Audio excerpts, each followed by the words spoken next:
नमस्कार दोस्तों। आज अष्टमी है, नवरात्रि का 8वां दिन है। 7 व्रत किए हैं, आज 8वें व्रत की बारी है। ये सारे व्रत विचारों से ही जुड़े हुए हैं, विचारों पे ही काम कर रहे हैं हम। जहां उपवास करके शरीर को दूषित पदार्थ जो भी है अंदर उनको बाहर निकाल रहे हैं, तो मन से भी प्रदूषण बाहर निकाल रहे हैं। उपवास, उप मीन्स ऊपर, वास निवास करना। अपने जो रोजमर्रा का हमारा मन है उससे थोड़ा ऊपर उठ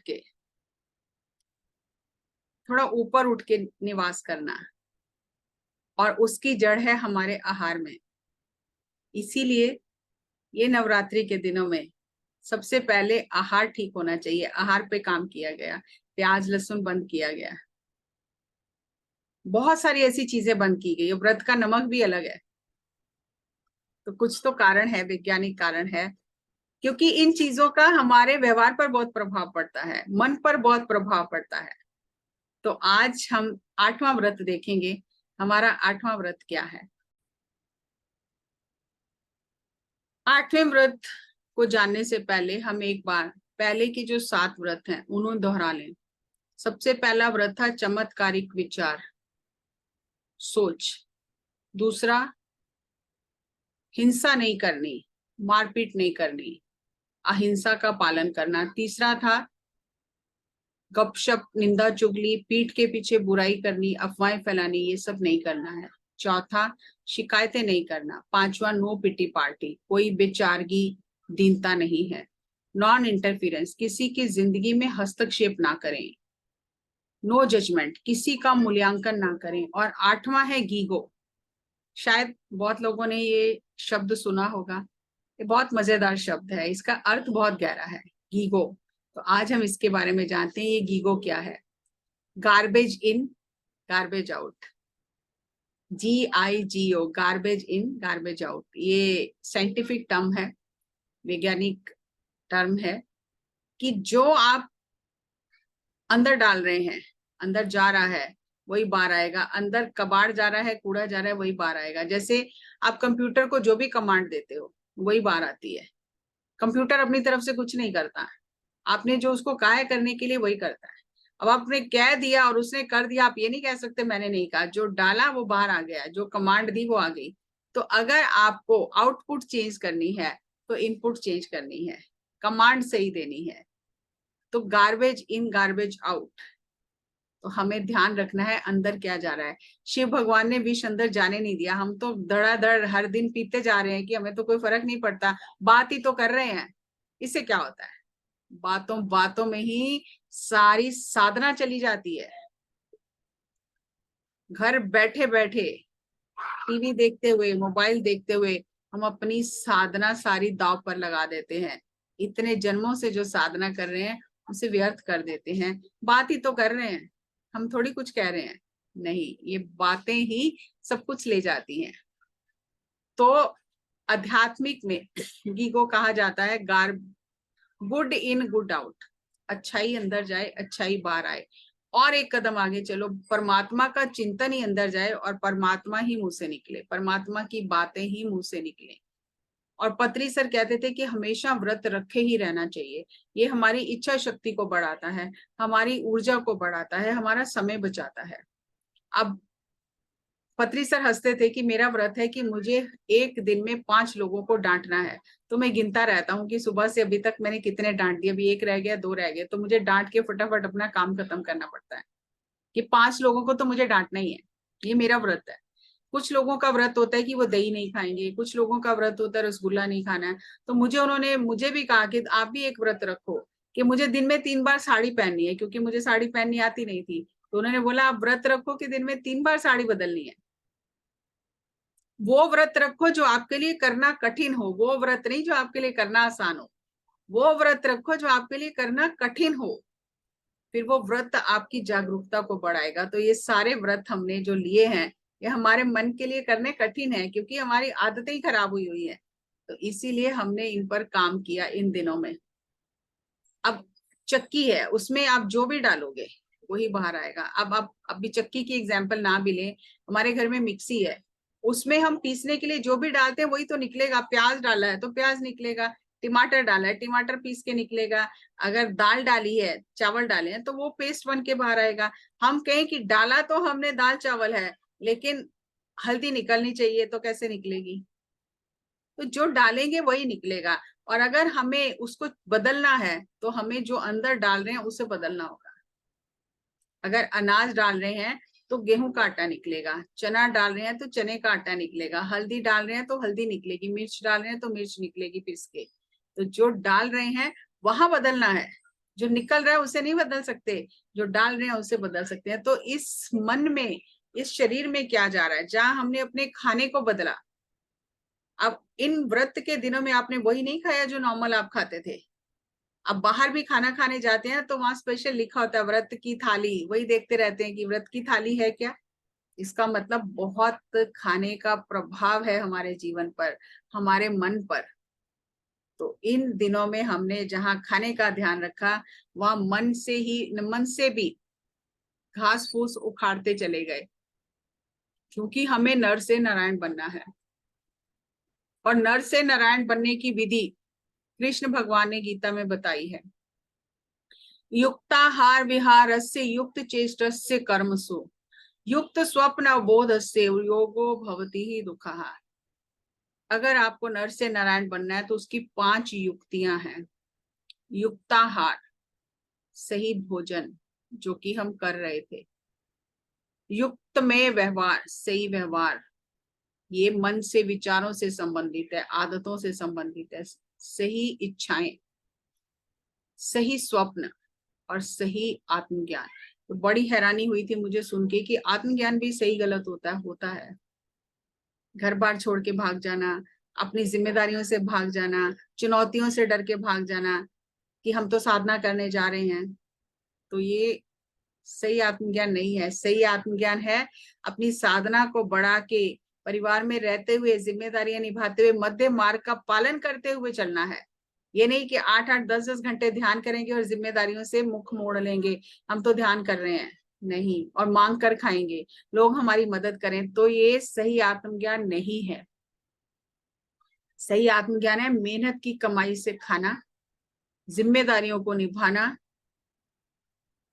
स्वयं की आत्मा की प्रगति के लिए मेहनत करना, साधना करना, ये सही आत्मज्ञान है।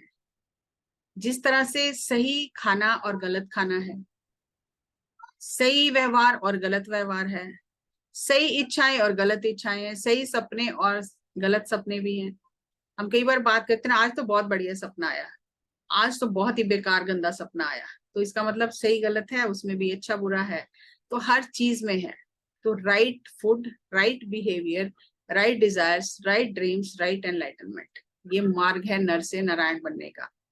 एक राजा के दरबार में बहुत सारे बुद्धिमान व्यक्ति थे, तो उनमें आपस में ज्ञान चर्चा चली कि ज्ञान बड़ा है कि आचरण बड़ा है।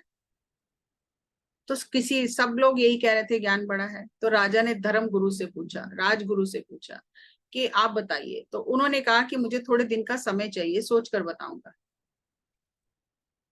तो जाते टाइम दरबार से बाहर उन्होंने कुछ अशर्फियां मोहरें चुरा ली दरबार से, खजाने से। देखा पहरेदारों ने, क्योंकि राजगुरु थे, कुछ कहा नहीं और राजा को शिकायत की।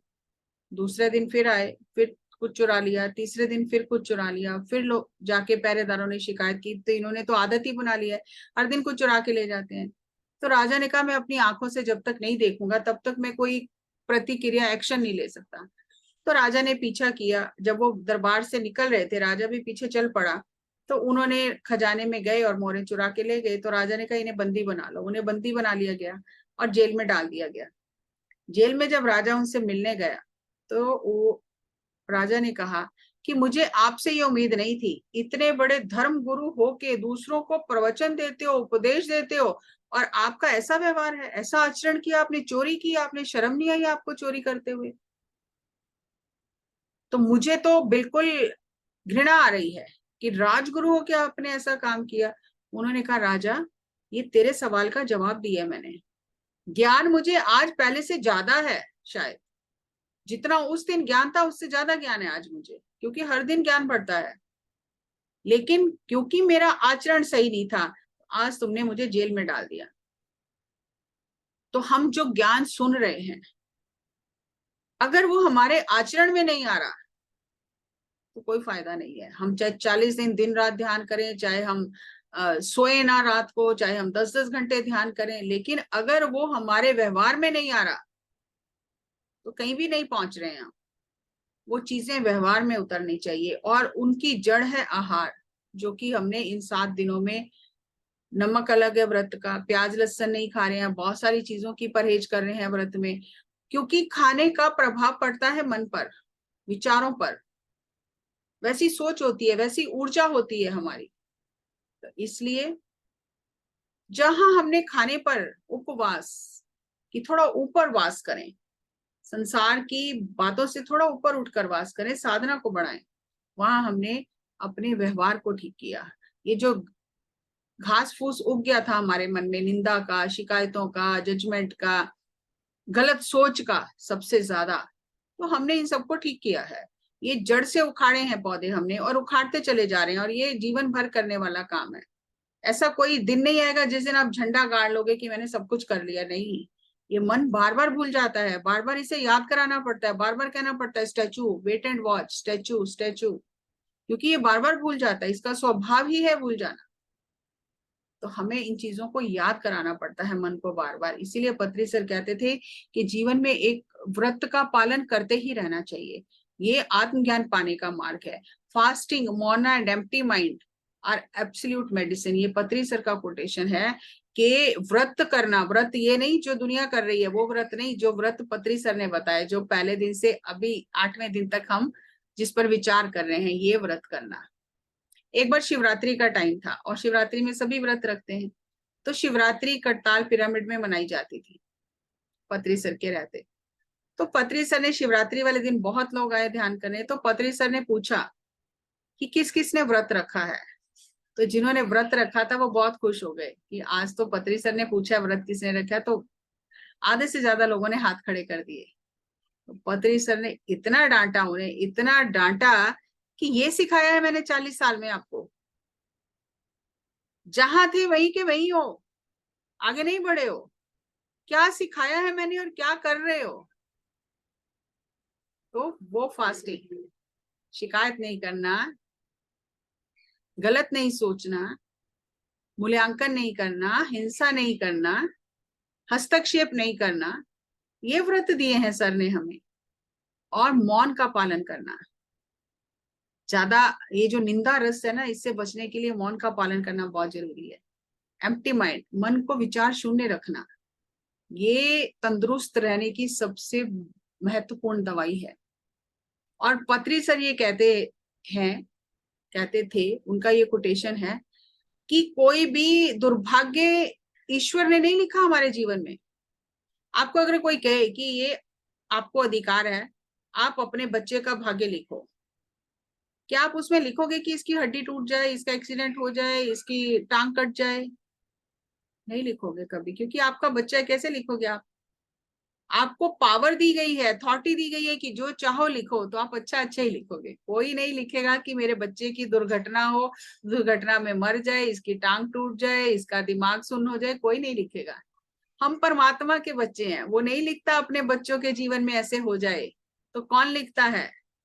दे have been created by our own self through the power of our own disasters thinking. पहले दिन जो डिजास्टर्स थिंकिंग की बात की, ये हम खुद अपनी विनाशकारी सोच से लिखते हैं, परमात्मा नहीं लिखता। हम अपनी विनाशकारी सोच से खुद लिखते हैं ये चीजें। तो हमें इन दिनों में जो व्रत रखे हैं वो इससे बचने के लिए रखे हैं। हमने अपनी भूमि को तैयार किया है अच्छे बीज डालने के लिए। जैसे किसान अपने खेत को पहले साफ करता है, उस पे हल चलाता है, पानी देता है, मिट्टी को नरम करता है, तो 8 दिनों में हमने वही काम किया है, ताकि लहलहाती खेती इस पर बहुत सुंदर फसल उगे। तो हमने खर पतवार सब हटाए हैं, मन से खेत को तैयार किया है, ताकि इसमें अच्छी फसल डाल सकें, अच्छे विचारों के बीज डाल सकें, ताकि हमारा जीवन अच्छा हो। तो ये 8 दिन जो हमने मेहनत की है, ये मेहनत रंग लाएगी, ये मेहनत व्यर्थ नहीं जाएगी, और ये करते ही रहना है। क्योंकि कृष्ण भगवान ने कहा कि जीवन के अंतिम क्षण में भी योग भ्रष्ट हो सकता है कोई भी। तो ये मेहनत हर दिन करते रहना है, ताकि हम सुकून से सिद्धांतों का पालन करते हुए, पत्री सर के बताए मार्ग पर चलते हुए इस धरती को छोड़ें, और हर दिन उनका अभ्यास करना है। क्योंकि मन भूल जाता है बार बार, तो उसे बार बार याद कराना पड़ता है। स्टैचू, वेट एंड वॉच, सब ठीक है, सब ठीक होगा। मैं कोई निर्णायक नहीं हूं किसी का। हर कोई अपने जीवन के अनुभव ले रहा है, हर किसी को अधिकार है अपना जीवन जीने का। हमें किसी के जीवन में हस्तक्षेप नहीं करना, हम स्वयं को सुधार लें, वही सबसे बड़ी बात है। लाओ त्सु का एक कथन है कि अगर आप धरती पर स्वर्ग बनाना चाहते हैं तो अपने अंदर के अंतर मन के कोने कोने से अंधकार को हटा दे, अपनी बुराइयों को जड़ से उखाड़ कर फेंक दे। इससे बड़ी और कोई सेवा नहीं है जो आप कर सकते हैं। लेकिन ये ना करके हम दूसरों को सेवा कर रहे हैं। अपने मन से ये सब नकारात्मक अज्ञान अंधकार निकाल कर बाहर कर दें। हमारा जीवन रोशन होगा, हमारा चिराग जल जाएगा, दिया जल जाएगा, वो अपने आप रोशनी फैलाएगा। धरती को हम स्वर्ग बनाने के लिए कुछ नहीं कर सकते, अपने जीवन को तो स्वर्ग बना लें, बस वो बहुत है। सबसे बड़ी मानवता की यही सेवा है, हम अपने जीवन को स्वर्ग बना लें। तो कल 9वें दिन आपसे एक नए व्रत के साथ मुलाकात करेंगे। तब तक इन व्रतों का पालन कीजिए। नमस्कार, धन्यवाद, thank you, thank you, thank you, thank you.